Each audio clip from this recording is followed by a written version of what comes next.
संवरिया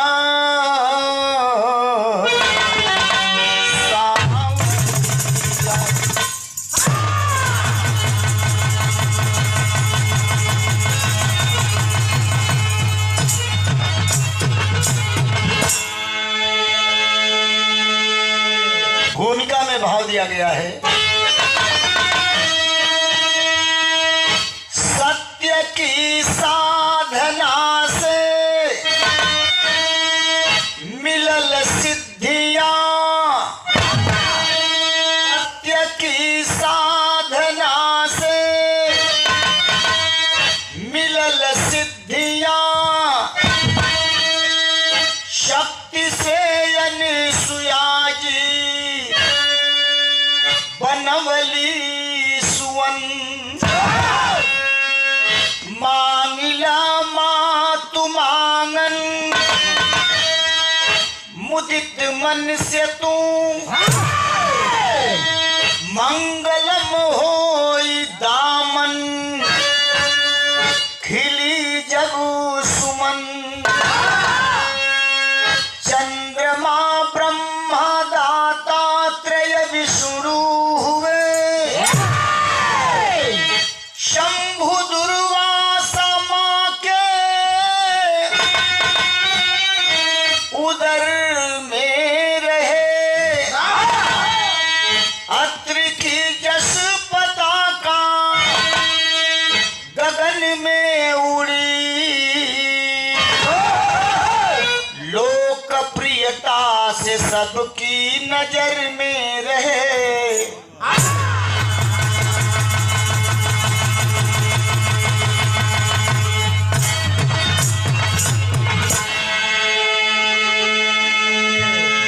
बात हमारी वहां से शुरू हो रही है जब ब्रह्मा विष्णु शंकर सती अनसुया की परीक्षा लेने के लिए गए थे।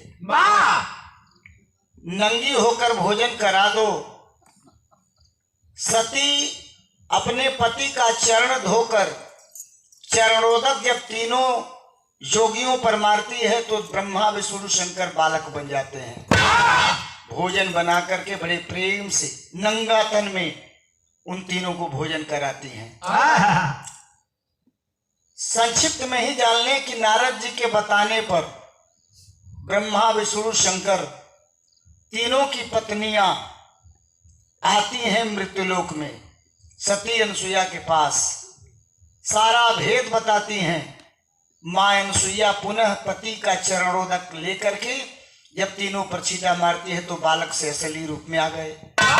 ब्रह्मा विष्णु शंकर कहते हैं कि मां कुछ वरदान मांग लो। कहने की काम मांगी, अला लोगन परीक्षा लेवे, यहाँ आके फंस गईला लोगन, का मांगी करन की फिर भी मांग लो। तो कहलिन कि दूर दूर से अला लोग तू लोगन के बालक बना के आपन बेटा मान के आ तू लोगन के भोजन कैली, उबटन लगौली, सब कुछ कैली। तो हमारी यही इच्छा बा कि एक बार हमारे तन से तू लोग जन्म ला, हमार सगा बेटा बन के हमारे गर्भ से जन्म ला, ताकि असली माई और असली बेटा का संबंध जुड़े, हम तू लोगन के ममता देंगे। एव मस्तु कह के गईलन। वही कुछ दिनों के बाद ब्रह्मा जी चंद्रमा मुनि बन करके मां अनसुईया के गर्भ से जन्म लेते हैं। उसी अत्रि और अनसुईया के पुत्र हुए चंद्रमा मुनि।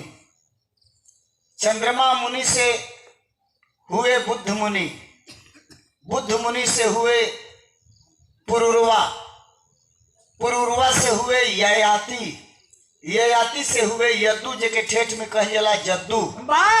यदु से ही यदुवंशी या यदुवंश की शुरुआत होती है। तो चंद्रमा मुनि चंद्रवंश कह जाला यादव के, चंद्रमा मुनि के नाम पर चंद्रवंश। भगवान विष्णु दातात्रेय बन करके मां अनसुईया के गर्भ से जन्म लिए, जिनके जड़ से यह कीना राम बाबा वाला पंथ चलेला। समझ ल कि इहो यदुवंश के जड़ से हो। और तीसरे नंबर पर बाबा भोलेनाथ माँ अनसुईया के गर्भ में थे। 7 महीने की माँ अनसुईया गर्भवती थी। होता है क्या, एक लाइन को वाली लगत बा, पवन को वाली बा, चाँद तारा को चमकार सामने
जब किसी संत बन गए,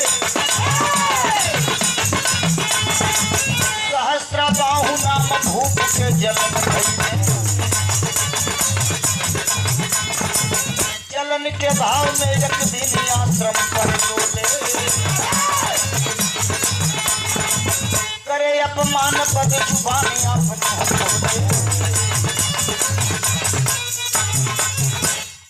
अत्रि मुनि और सती अनसुईया के सतीत्व और भक्ति की चर्चा देवलोक में पहुंच चुकी थी।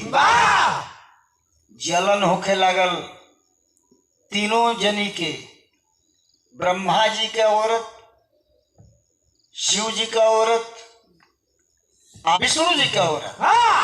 तो वो लोगन के तो जलन अलगे बा। देवतो जरेलन, देवियों जरेलन, आदमी के बात का कहल जाए। सहस्त्राबाहु नाम का राजा, जिनके राज्य में अत्रि मुनि और सती अनसुईया दोनों प्राणी अपना आश्रम स्थापित करके तपस्या कर रहे थे, भक्ति भजन कर रहे थे।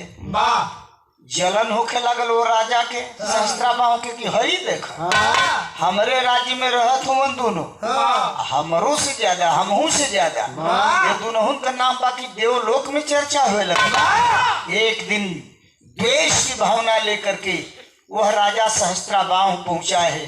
कहाँ? अत्रि मुनि के आश्रम पर। दोनों प्राणी को बदजुबान बोलना शुरू कर दिया, अपमानित करने लगा। तुम लोग ढोंगी हो, ढोंगी हो, ढोंग करते हो, कुछ भी तुम लोगों के पास नहीं है, झूठे चर्चा तुम लोगों की है। अच्छा तो अत्रि मुनि चुपचाप बैठल हो, सब कुछ सुनत हो। सती अनसुईया भी चुपचाप सुनत है, लेकिन देव अंश कहा यह मानने वाला था। बतौली ना कि 7 महीना का गर्भवती रहनी माई अनसुईया, 7 महीना का शिवांश माने शिव जी का अंश दुर्वासा ऋषि के रूप में वही पेटे में बा। दुर्वासा ऋषि भी यदकुल के ही थे। माई सती अनसुईया बैठल है, सहस्त्राबाहु राजा अपमानित कर रहा बा।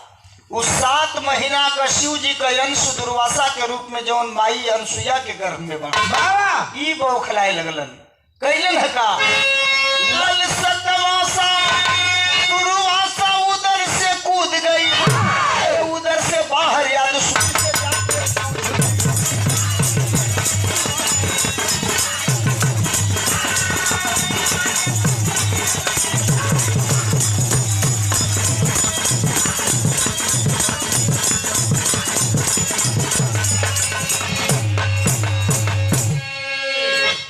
उधर से बाहर या दुश्मन से जाके जूझ गई।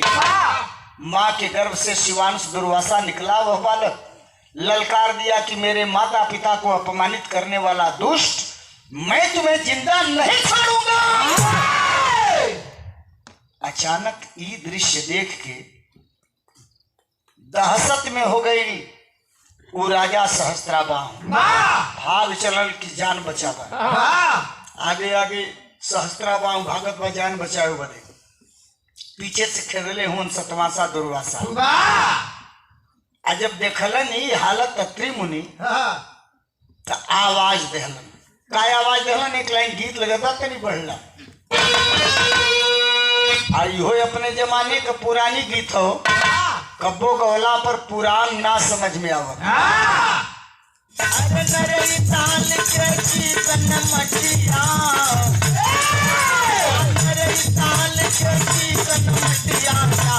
पर्वत पहाड़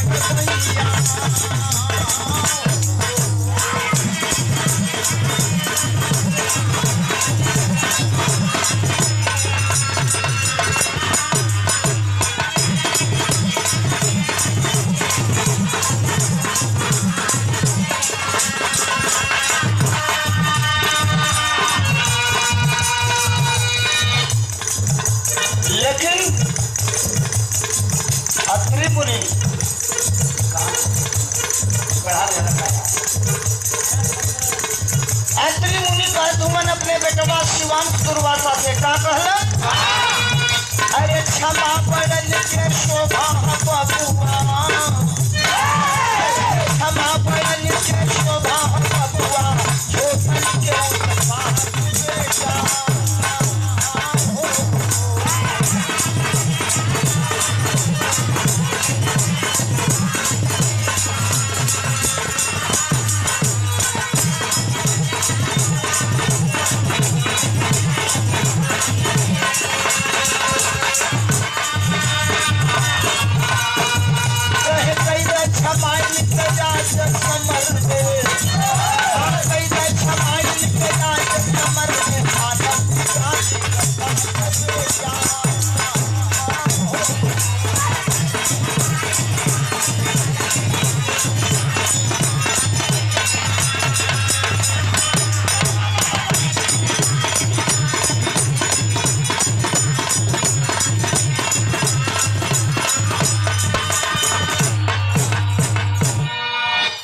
तू संत का बेटा है और संत कभी किसी की जान नहीं लेता है।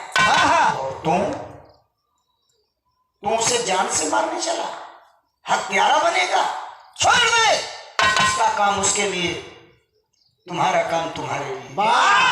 आज्ञाकारी पुत्र शिवांश दुर्वासा वह बालक लौट आया, मां अनसुईया की गोद में आकर बैठ गया। माता पिता का दुलार प्यार मिलने लगा। धीरे धीरे दुर्वासा जवान हुए तो क्रोध के स्वरूप दुर्वासा जी जवान भइले। जाके बीचे बनवा में करत भजनिया, औरों मुनि की बेटी कंदली से आनी सुता, जिद्दी स्वभाव वाली रहल। जवान भइलन शिवांश दुर्वासा तो माई बाबू से कहलन, हे माई हे बाबू, एगो संत का बेटा भइले के नाते हमरो फर्ज बनत बा कि एक प्रक्रिया के आगे हम बढ़ाएं। आप लोग अगर आदेश देता तो ये आश्रम छोड़ के हम अन्यत्र कहीं अपन कुटिया भाई आश्रम स्थापित करती, तपस्या करती, साधना करती और सिद्धि हासिल करती। मिल गए आज्ञा। माता पिता का आश्रम वो शिवांश दुर्वासा छोड़ दिया, दूसरी ओर जंगल में जाकर तपस्या करने लगा। लेकिन अत्रि मुनि के ही समकालीन मुनि थे औरों मुनि। औरों मुनि भी पारिवारिक संत थे। औरों मुनि के एगो बेटी रहल, जौने का नाम रहल कंदली। वो पता नहीं कैसे वो संत का परिवार में जन्म ले ले। एकदम मन ढीठ रहा, जिद्दी रहल, केहू का बात जल्दी सुने उन्हें। कंदली जिद्दी लड़की थी। धीरे धीरे वो भी सयानी हो गई। इतनी जिद्दी कि आश्रम पर अगर कोई संत आता था दिमाग में बात आई तो अपमानित करने लगते थे। पूरा संत समाज में चर्चा बा कि और मुनि के बेटी कंदली इतना जिद्दी बा कि केहू के अपमानित कर देती है। सयान भई, आज जब सयान भई शादी के लायक भई तो यहाँ गीत का भाव देवे के पड़ल। ये गीत हमार स्वरचित गीत है।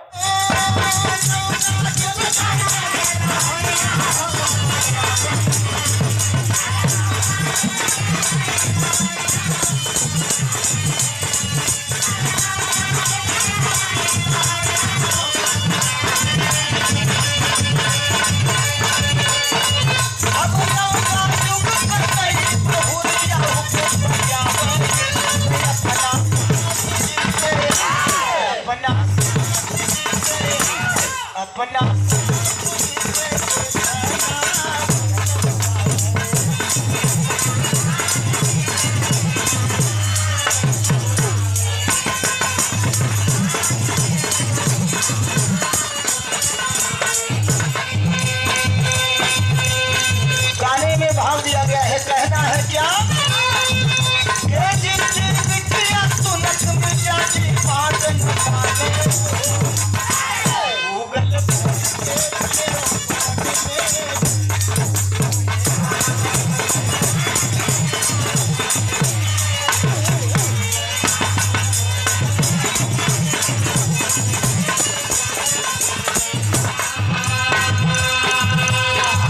समझ लो,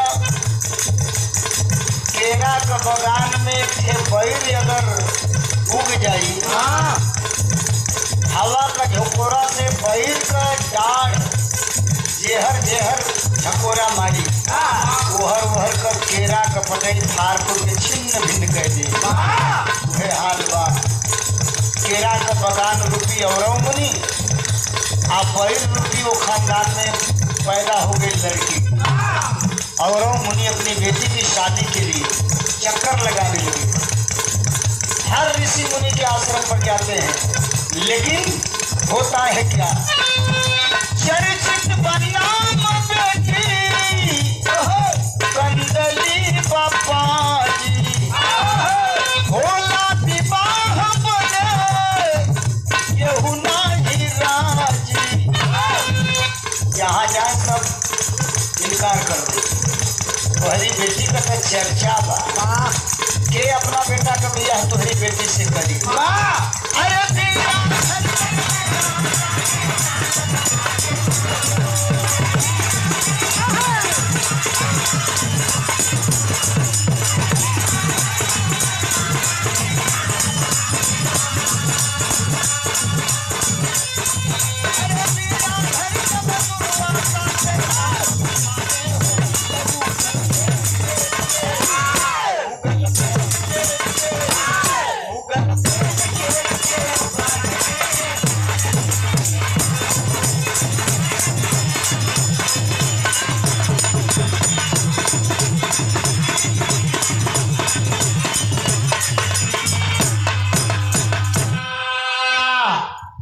संजोग से एक दिन उदास होके और मुनि बैठल बन लगत। देवर्षि नारद जी पहुंच गए आश्रम पर, देखलन और मुनि के चेहरा पर उदासी, पूछलन कि उदासी काहे भाई। सारी बात और मुनि बतौलन देवर्षि नारद जी से, लगत पर कि हमारी बेटी का ब्याह ना हो पाई। देवर्षि नारद जी कहना कि देखा ये कहीं लड़का बा, वहां जेबा तो शादी हो सके तुम्हारी बेटी का। कहना कि बतौलन की चल जा अत्रि मुनि के आश्रम पर। अत्रि मुनि अनसुईया का बेटा शिवांश दुर्वासा बना। तुहार लड़की अगर जिदिया हवा तो वो लड़को खिसिया हवा वो तो ने हाँ चल जा, बात बन जाए। भागल भागल अत्रि मुनि के आश्रम पर गईलन और मुनि आपन बात रखलन। अत्रि मुनि कहना कि भैया हम का बताएं, लड़कवा तो हमने से आज्ञा लेके ये आश्रम में छोड़ के चल गए। यही जंगल में कहीं आश्रम स्थापित करके और तपस्या करत हो। वैसे हम कुछ ना कहो तोहरी बेटी का नाम तो चर्चित पटले बा, लेकिन तब वो हम कह दें कि जा दुर्वासा के लगे बात अपन रखी है। अगर दुर्वासा मान जाई हन तो ओहरे से ओहर लियोले जइहा आश्रम पर, अपनी बेटी का बियाह कर दिया। हमके गई कोनो जरूरी बात हो ना, अपन तो पिंड छोड़ा ले। अब औरों मुनि जंगल में खोजे लगलन, खोजत खोजत खोजत खोजत पहुंच गईलन कहाँ? दुर्वासा ऋषि के पास। अब पहुंचने के साथ कईलन का वह गीत लगत बा। जब ये गीत का शुरुआत के लिए रहने बिरहा में बड़ी तहलका उस समय में मचौले रहा। गंगा जी का, अरे गंगा जी का ऊंची बात, अरे रिया न हो जवाब के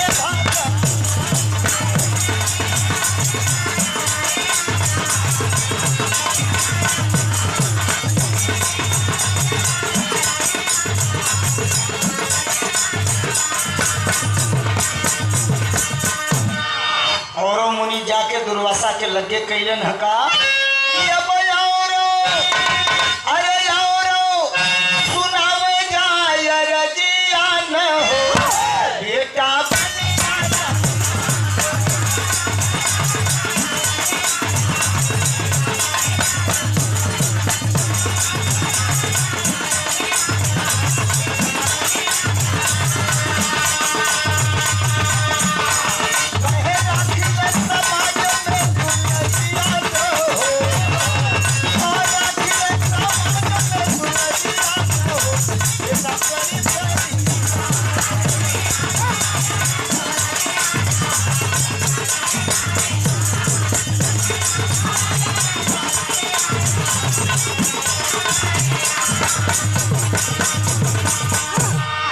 बेटा पैर पकड़ ले हैं नवरों मुनि दुर्वासा का, कारण कि समाज में हमके उठा ला। हमारी बेटी से बियाह कर बदे केहू तैयार नहीं थे। शिवांश दुर्वासा जी कहना कि देखा हम वो खानदान का बेटा है, संस्कार विहीन ना है, और ग्रंथ भी उठा करके पढ़ लीजिएगा। मैं कह रहा हूं ग्रंथ उठा करके पढ़ लीजिएगा। इस धरती पर अगर सबसे पवित्र कोई वंश माना गया है, ग्रंथ में लिखित है, तो यदुवंश माना गया है। यदुवंश से पवित्र कोई वंश नहीं है। शिवांश दुर्वासा जी कहते हैं कि मैं अत्रि मुनि और सती अनसुईया का बेटा हूं, संस्कार विहीन नहीं हूं। पहले तो मेरा पैर छोड़िए, हमारे बाप का उम्र का हो, आप पैर पकड़ के हमें शर्मिंदा करत हुआ। छोड़ देलन पैर, कहला कि हमके उठा ला। कहला कि देखा तोहरी बेटी का चर्चा तो चालू और हमहू तोहरी बेटी के रहन के बारे में जान चुकल, बाकी का कहीं है जो पैर हमारे पकड़ला है बाप के तमाम हो के, बाप के समान हो के हमारे पैर पकड़ला, यही पैर धैले का लाज रखब, लेकिन एक शर्त पर बियाह कर। कौने शर्त पर? करते स्वीकार दुर्वासा भोले बानी कर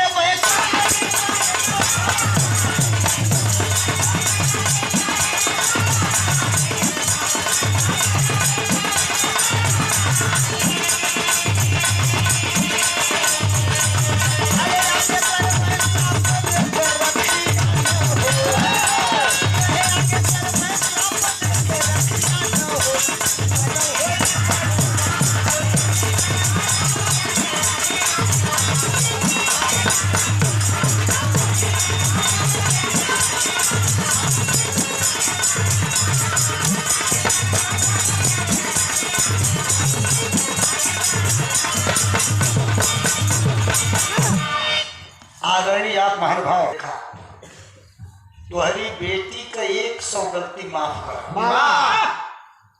100 से एको गलती अगर अधिकार हो जाए तो समझ लिया कि हम श्राप देते के भस्म कह दे, जला दे। शर्त मंजूर होखे तो बोला हम चली। सोच गईलन औरों मुनि कि एक तो धरती पर कोनो लड़का तैयार लिखन सा ये लड़को तैयार भई शर्त रखत बा हे मन मरी आ चाहे जली जी ही चाहे जली अपने कर्म से पहले कपारे का बोझ हटावा। बहन बेटी का बोझ सबसे भारी होला। पहले बोझ हटावा स्वीकार कैलन अस्वीकार कैलन तो भाव टेरी में लगत बा कि अब विरोधी विरोधी विरोधी संग न भावे कतई पाके हवा फाड़ दी अरे पाके हवा फाड़ दी बेर के रखी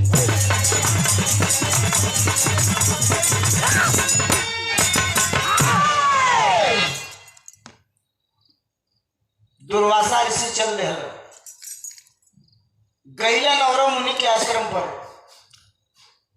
कंदली के मांग में सिंदूर भरलन दुल्हन बना के विदाई करवलन आ लेके सीधे अपने आश्रम पर चल गए। माई बाबू के लग लेके ना गए कहाँ है ये नाते कि ये के लेके जाई माई बाबू के आश्रम पर आई रहन खरा पटले केहू के बात जल्दी माने लेना कहीं हमरे माई बाबू के अपमानित करी तो सही को का बात छोड़ दे कहू गलती हम बर्दाश्त ना कर ये कहीं बेर गलती कैले सहस्त्रा बाह हुरा जा तो बाबूजी का कृपा भई तो कर जान बचल नहीं तो खत्म कर देले हो तो इनकर हम बर्दाश्त कर ना चला जौन होई तो होई कहल जाला कि हरकल मान जाला परकल ना माने। अच्छा तो नहीं हरवे का मन ढीठ जा रहा रहन का बाउर रह ससुरारी में आके काऊ सुधर जाई ना तनको न सुधरे। शिवांश दुर्वासा जी कहे कुछ और तो सीधे वो काम करे उल्टा वो करे कुछ और। तो यहाँ एक लाइन गीत लगत बा कौन गीत था मास्टर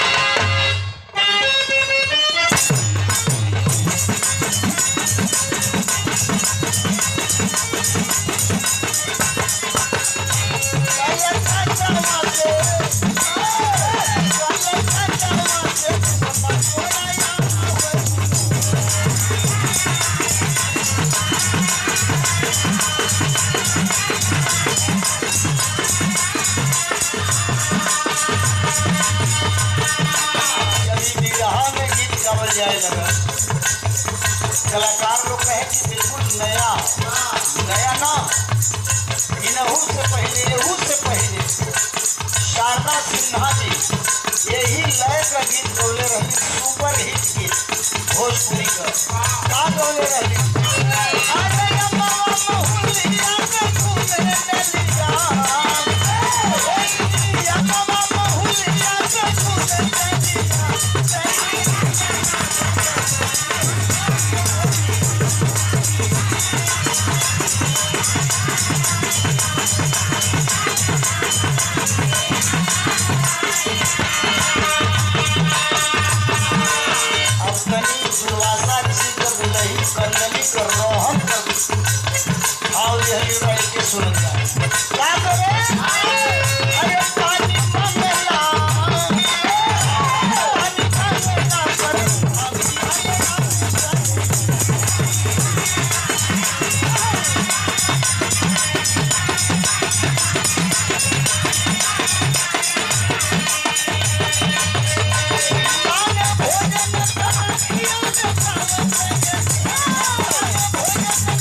टोटल उल्टा काम करे गलती पर गलती करत जा शिवांश दुर्वासा जी जल्दी गिनत कबो मन करे उनकर भाई पति पत्नी के रूप में बटले बना कबो पति का मन करे पत्नी के साथे आपन संतुष्टि करेगा कहे कि नगीचे आवो जब कहे कि नगीचे आवो तब पूरे भागल मत मिले कि उल्टे काम करते सीधा कहब तबो उल्टा करत बा उल्टा कहब तब सीधा ही करी तबो गलती करी नियरा बोलला पर दूर हट जाले दूर रहू कहला पे आके सट जाले जब कबो मन करके कहे कि लंबे रहिए जब कहे कि लंबे रहिए तो आके घर से सट जाए शुरुआत एक तरह से 100 गुनाह माफ कैले मुनिराई अरे नहीं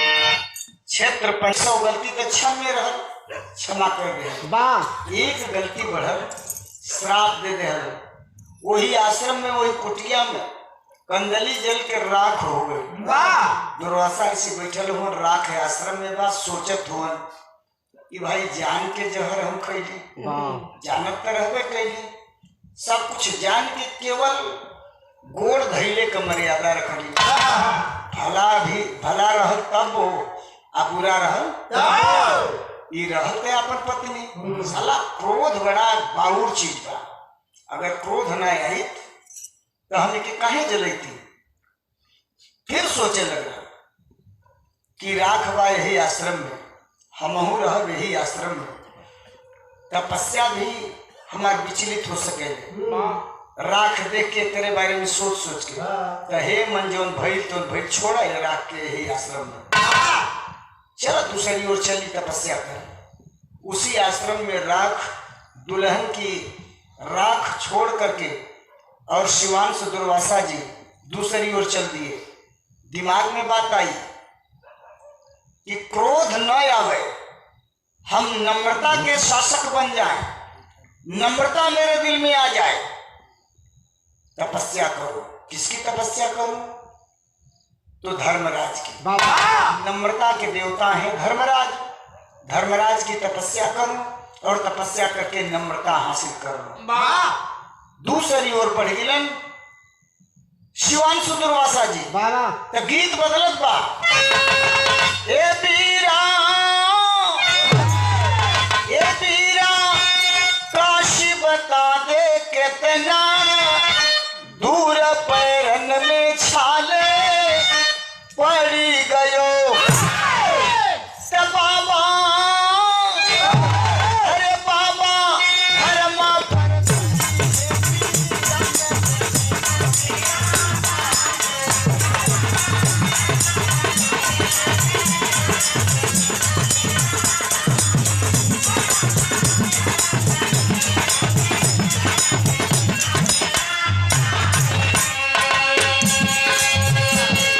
तपस्या करने लगे दुर्वासा ऋषि मन में यही सोचते हैं और कहते हैं मन ही मन क्या कहते हैं ज्ञान में लीन रहे मन ज्ञानी जल्दी दर्शन न परदानी देवी ओ देवी कर बद होई नुकसान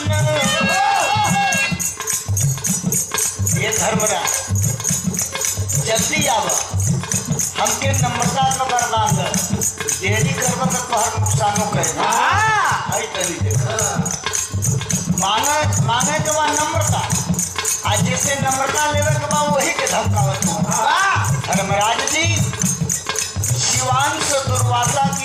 परीक्षा लेने के लिए, धैर्य की परीक्षा लेने के लिए 1000 वर्ष तक नहीं गए। 1000 वर्ष जब पूरे हुए तो प्रकट हुए धर्मराज। शिवांशु दुर्वासा जी, आपकी भक्ति से मैं प्रसन्न हूँ, वरदान मांग लीजिए। आँख खोलल कमर के तना के उठी लीला 1000 साल बिता के लीला तुहरे वरदान को हमके जरूरत पाए हुए ना भाई का धर्मराज जी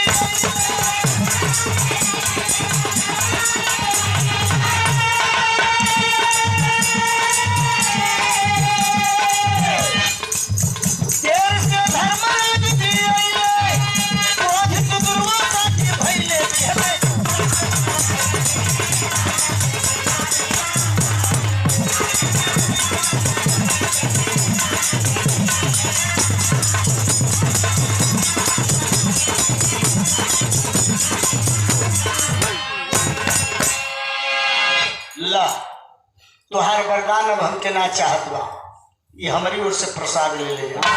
शिवांशु दुर्वासा जी श्राप दे देहलन धर्मराज के। आ धर्मराज के श्राप देवे में कहलन का कि अरे तुई जुगवा में पैबा,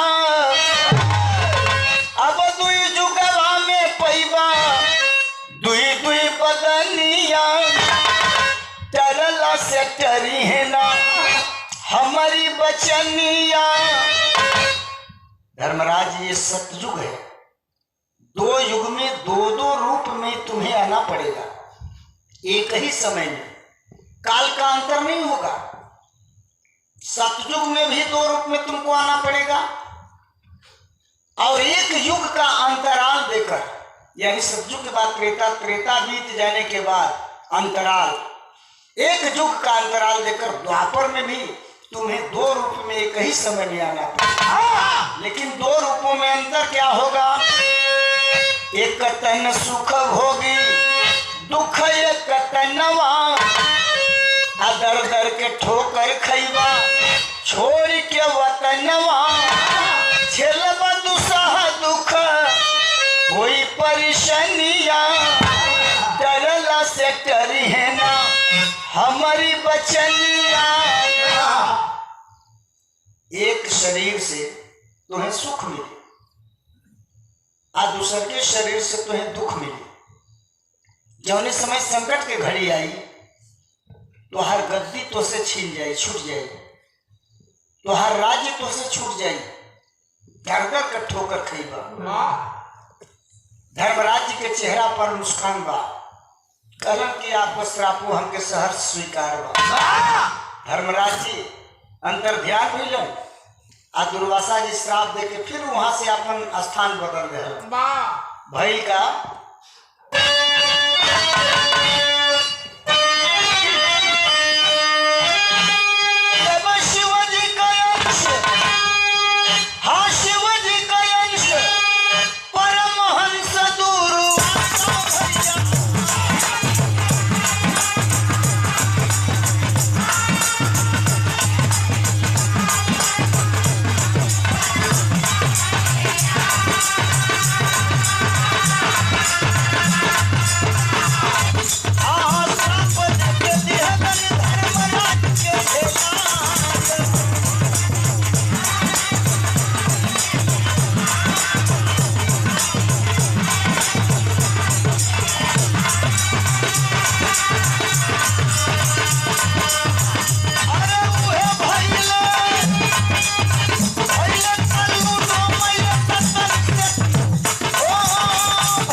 सतयुग में धर्मराज शिवांश दुर्वासा के श्राप के परिणाम स्वरूप 2 रूप में इस धरती पर एक ही समय में आए। एक रूप का नाम सत्यवादी राजा हरिश्चंद्र पड़ा और दूसरे रूप का नाम कल्लू डोम पड़ा।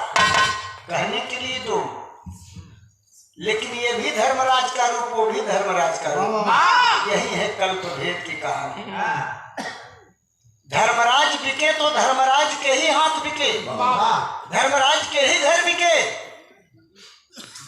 काशी छूट गई, दर दर की ठोकरें खानी पड़ी, बड़ी बड़ी दुर्गति उनको झेलनी पड़ी।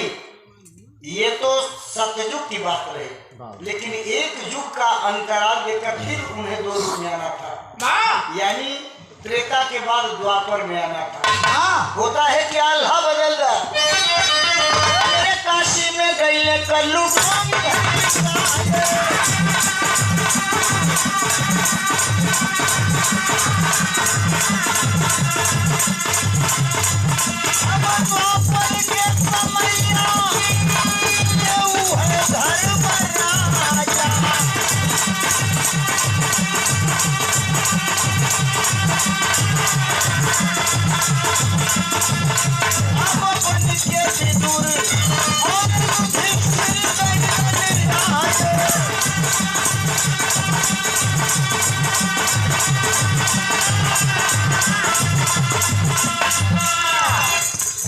द्वापर में 2 रूप में धर्मराज जी आए। एक रूप का नाम महात्मा विदुर पड़ा, तो दूसरे रूप का नाम युधिष्ठिर पड़ा, जिसे धर्मराज भी कहे जाता।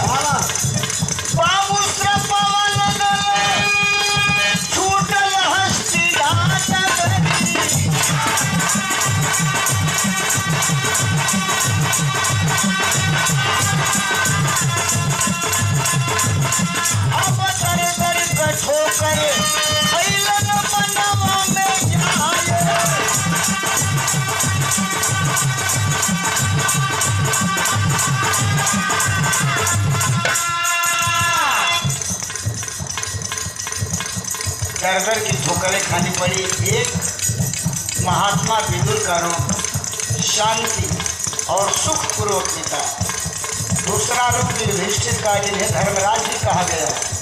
दर की ठोकरें खानी पड़ी, राजधानी छूटी, गद्दी छूटी, सब कुछ छूट गया। लेकिन द्वापर में वो आ गई, वो लड़कियां हो, वो औरतिया जौना के शिवांश दुर्वासा जी श्राप देके जला के ले रहे। कंदली भी आ गई, कौने रूप में आई?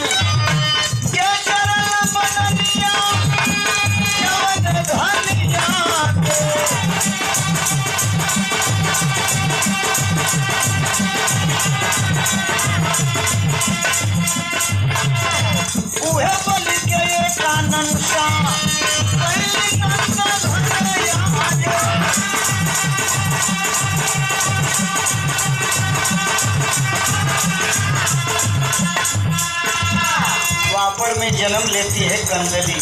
कहाँ? बाबानंद के घर, यशोदा माँ के गर्भ से एकानंसा कहलाई।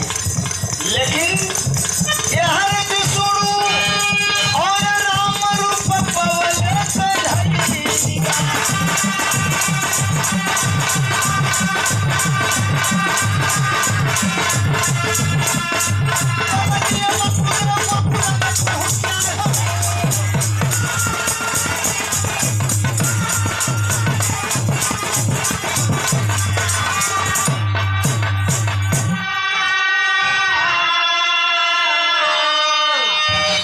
मथुरा जेल में आनंद कंद माधव मुकुंद मुरली मनोहर भगवान श्री कृष्ण अवतरित होते हैं।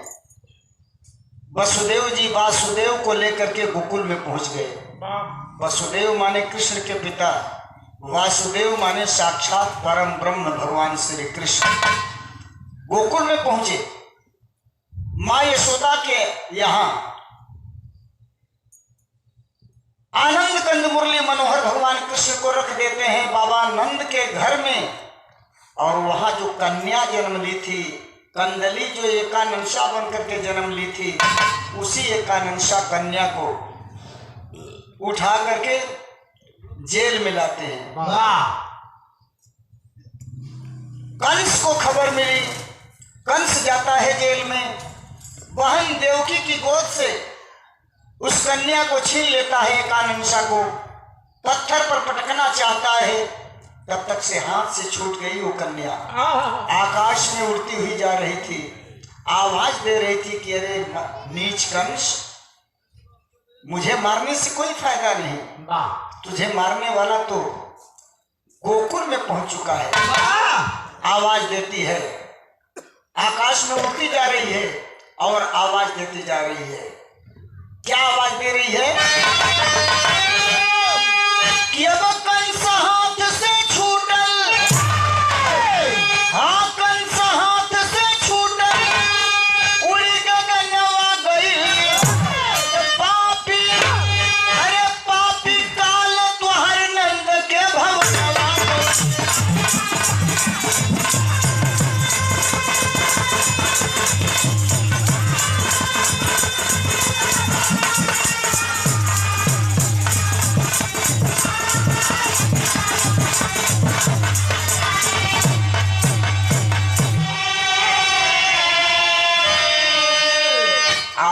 जरूर आकाशवाणी होवे लगल, आवाज आकाश से आवत बा, लेकिन वो समय शिवांश दुर्वासा जी कहाँ पहुंचल रहा?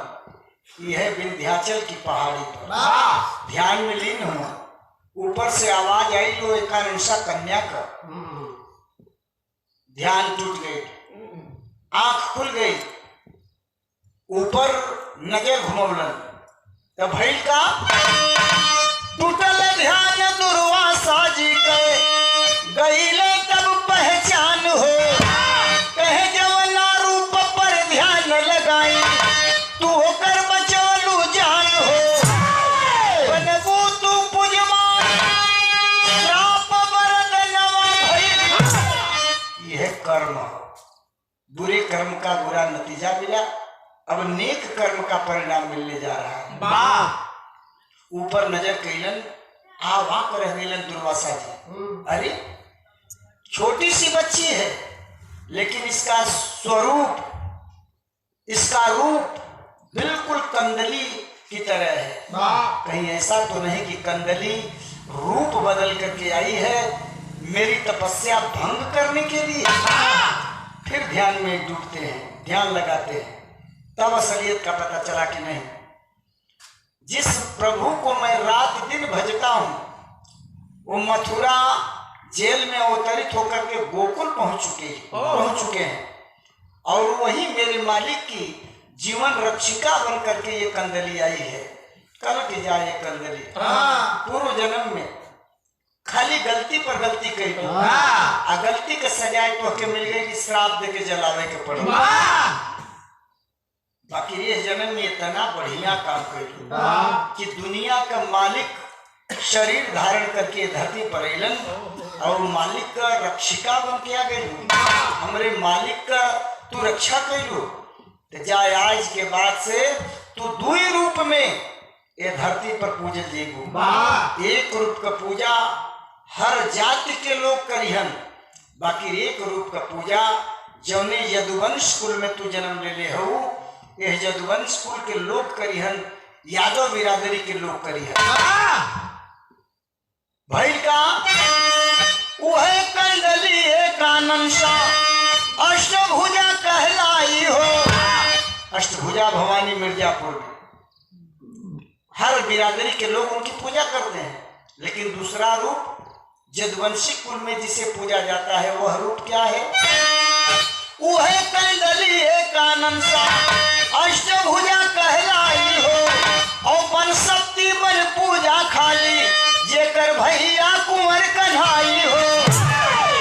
दूसरा रूप नाम पड़ा बन शक्ति, जिसे कुछ लोग दुर्गा भी कहते हैं, कुछ लोग चंडी भी कहते हैं, भवानी भी कहते हैं। बन शक्ति के रूप में पूजी जाती हैं।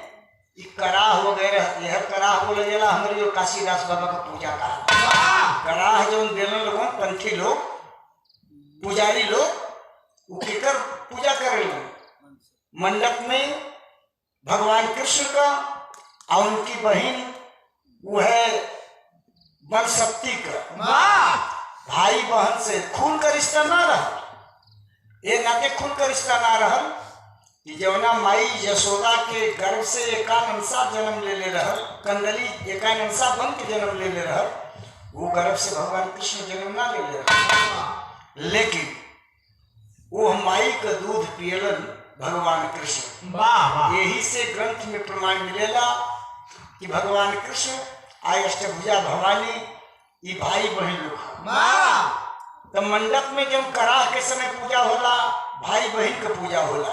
तब अरे